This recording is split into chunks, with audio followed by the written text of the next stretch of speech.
How to turn TikTok message read receipts on and off. So let's see in this video. Before moving forward, make sure to like this video and subscribe our channel. So let's begin. So first of all, obviously you have to open up your TikTok app and make sure you are logged in with your account. After that, you have to go to your profile, which is in the right lower corner. After that, here in the right upper corner, you can see the time buffer option, so simply tap on that. After tapping on that, you have to once again tap on settings and privacy option.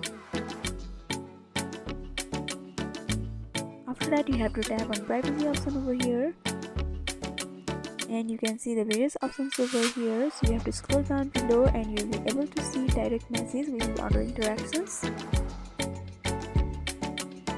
After that, you'll be able to see the message preferences option, where there are read status and filtered requests option. After that, you have to turn off the read status and filtered requests by simply tapping on them. And by doing this, you'll be able to turn on and turn off TikTok message read receipts. So by following this simple step, you can fix your problem. So I hope this video was helpful. Don't forget to like, comment, and subscribe our channel for more videos like this. Thank you for watching till the end.